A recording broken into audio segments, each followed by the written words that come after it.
C'est-à-dire qu'au moment où Michel Platini me donne un ballon en profondeur, il me voit arriver très vite sur le ballon. Il sait pertinemment que je vais arriver le premier.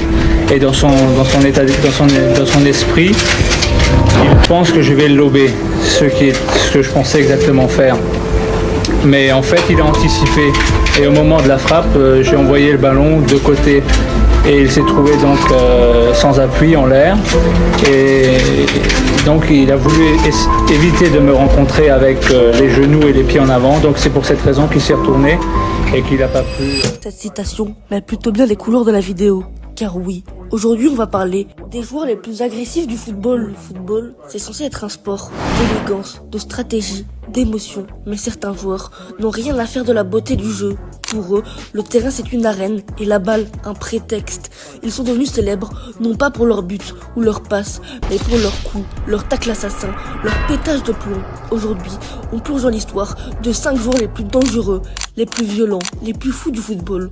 Et tu vas voir, certains d'entre eux étaient carrément flippants. On commence avec une légende anglaise, Vinnie Jones, tristement connu pour ses tacles assassins. Quand on cherche son nom sur YouTube, les seuls résultats qui apparaissent, ce sont des résultats de tacles, de coups de folie, ou bien même de bagarres en plein match. Il jouait au football comme on se bat dans une ruelle. Dans les années 80-90, il était le symbole du football britannique. Ultra physique, capitaine du Crazy Gang de Wimbledon, une équipe plus proche des hooligans que du tiki-taka. Son corps, carton jaune après 3 secondes de jeu. Tu rentres sur le terrain, tu fais un coup d'envoi, et paf, il découpe un mec. Il a aussi attrapé la partie intime de Paul Gascoigne en plein match, et il en rigole encore. Gascoigne, lui, il en dit: Vinnie m'a attrapé là où personne n'est censé toucher un autre joueur. J'ai compris ce jour-là que le football avait un côté sombre. Vinnie était un vrai personnage. Il a même dit un jour: le ballon est optionnel. Et après sa carrière, comme si ça suffisait pas, il est devenu acteur dans des films de gangsters. Le deuxième, c'est Pepe. Tu connais forcément pour son poil sur le caillou. Défenseur central portugais, c'est le mec qui pouvait passer de joueur de classe mondiale à tueur de sang-froid en 1 seconde. En 2009, lors d'un match Real Madrid-Getafe, il pète complètement les plombs. Après un penalty sifflé contre lui, il frappe l'attaquant au sol, puis lui met 2 coups de pied dans le dos, sans raison. Ensuite, il revient et il met un coup de poing au visage. Et ce n'est pas fini. Quand l'arbitre lui met un carton rouge, il pousse un autre joueur, insulte tout le monde. Résultat, 10 matchs de suspension. Mais ce n'était qu'un épisode dans une carrière pleine de gestes limites. Il est expulsé plusieurs fois pour des tacles à la gorge, des coups de coude, des insultes. Même, ses coéquipiers disaient qu'il fallait parfois le calmer à l'entraînement. Un ancien du Real a confié: quand Pepe entrait en mode souris, on savait que ça allait dégénérer. Le plus fou, malgré tout ça, il a gagné la Ligue des Champions, l'Euro, et reste l'un des meilleurs défenseurs de l'histoire du football. Roy Keane, capitaine de Manchester United, c'est pas un joueur, c'est un général, un homme qui joue à chaque match comme une guerre. Sa rivalité avec Alf-Inge Haaland, le père de Erling Haaland qu'on connaît aujourd'hui, est devenu légendaire et tristement sinistre.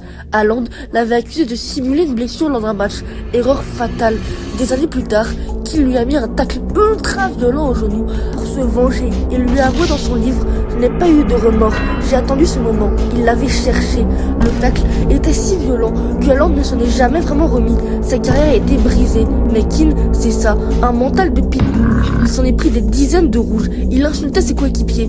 S'il n'était pas à la hauteur, Ferguson lui-même a fini par le virer, disant: il est devenu une menace pour l'équipe.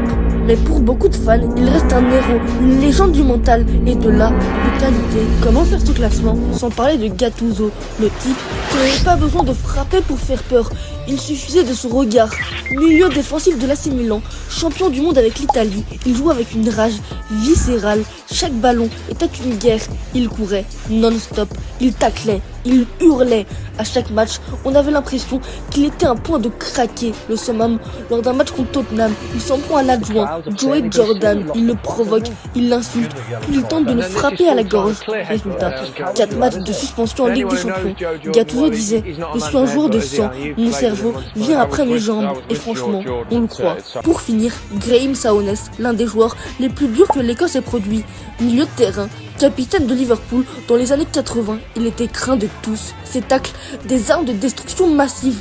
Il a blessé plusieurs joueurs gravement. Certains disaient même qu'il entrait dans les duels avec l'intention de faire mal. Un jour, en match, il fracasse un joueur sans raison. Quand on lui demande pourquoi, il répond « Je voulais marquer mon territoire ».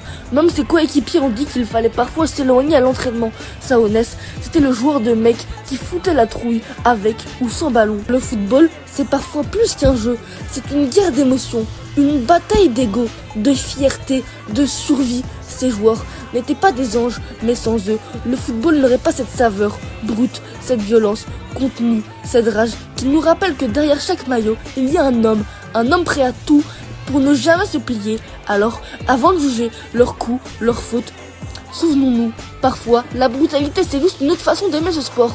Merci d'avoir regardé. Si toi aussi, tu ressens la passion brute pour le football, abonne-toi. Et n'oublie jamais, le football n'est pas toujours du beau jeu, c'est aussi une histoire d'homme.